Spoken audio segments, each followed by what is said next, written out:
Assalamualaikum warahmatullahi wabarakatuh. Perkenalkan kami dari kelompok 3. Perkenalkan, nama saya Risa Rizky Tiamba. Saya Rifka Fauzia. Saya Nur Aziza. Saya Nur Fadila. Saya Rahmani Nur Putri. Saya Putri Kumaladeni. Saya Nisrina Salsabila. Pada kesempatan kali ini kami akan menjelaskan salah satu soal mengenai data kelompok. Berikut soal yang akan dibacakan oleh teman saya Nisrina Salsabila. Baik, saya akan membacakan soal yaitu sebagai berikut. Data berikut adalah data jumlah pengunjung perpustakaan SMA Nasional dalam 40 hari kerja berturut-turut. Pada data berikut. Berdasarkan data tersebut, buatlah A. Distribusi frekuensi dengan 7 kelas, B. Histogram poligon frekuensi dan OGIF untuk distribusi frekuensi poin A. Nah, untuk pertanyaan dari soal ini akan dijawab oleh teman saya yaitu pada video berikut. Pada soal ini, berikan data jumlah pengunjung perpustakaan satu SMA dalam 40 hari kerja. Pertanyaannya adalah, buatlah distribusi frekuensi dengan 7 kelas.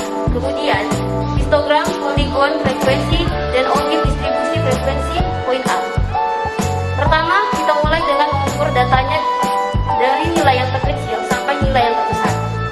Selanjutnya, kita tentukan panjang kelasnya dengan menggunakan rumus yaitu jangkauan dibagi banyak kelas. Jangkauan sendiri merupakan nilai terbesar data dikurang nilai terkecil data. Jadi 96 dikurang 50 kemudian dibagi 7 hasilnya 6,57. Namun kita bulatkan saja menjadi 7. Sekarang kita gambarkan tabel distribusi frekuensinya. Pada kelas pertama nilainya itu dimulai dari nilai yang terkecil yaitu 50. Karena panjang kelas sama dengan 7 maka di dalam satu kelas terdapat 7 nilai 50, 51, 52, 53, 54, 55, 56 50 sampai 56 terdapat 7 angka. Untuk kelas kedua range nilainya itu adalah dari 57 sampai 63. Yang ketiga adalah 64 sampai 70. Dan begitu pula seterusnya hingga berhenti sampai kelas 7 seperti yang diminta soal. Selanjutnya kita hitung frekuensi pada data range masing-masing data.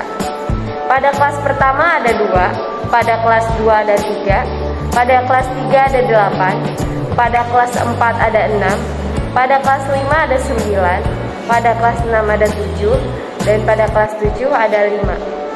Berikut adalah distribusi frekuensinya. Sekarang kita gambarkan histogram dan polygon frekuensi. Kita gambarkan sumbu X dan sumbu Y, di mana sumbu X sama dengan nilai data dan sumbu Y adalah frekuensi.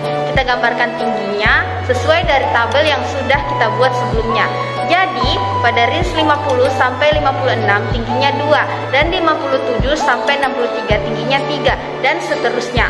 Selanjutnya pada alternatif kelas kita gambarkan titik, kemudian kita hubungkan titik-titik tersebut dengan garis berikut adalah histogram dan polygon frekuensi. Untuk menentukan OGIF positif kita tentukan dulu batas atas kelas dan frekuensi kumulatif kurang dari. Untuk menentukan batas atas kelas kita ambil nilai maksimum dari tiap kelas, kemudian kita tambahkan 0,5. Frekuensi kumulatif kurang dari berarti kita jumlahkan semua frekuensi yang nilainya di bawah dari nilai batas atas kelas. Gambarnya adalah sebagai berikut. Batas atas kelas adalah sumbu X dan frekuensi kumulatif kurang dari adalah sumbu Y. Jadi berikut adalah gambar OGIF positif. Untuk menggambar OGIF negatif kita tentukan batas bawah kelas dan frekuensi kumulatif lebih dari. Batas bawah kelas kita tentukan dengan mengambil nilai terkecil tiap kelas dan dikurangi dengan 0,5. Frekuensi kumulatif lebih dari itu adalah banyak nilai data yang lebih dari batas semua kelas.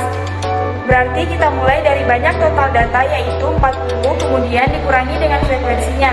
Grafik OGIF negatif adalah sebagai berikut.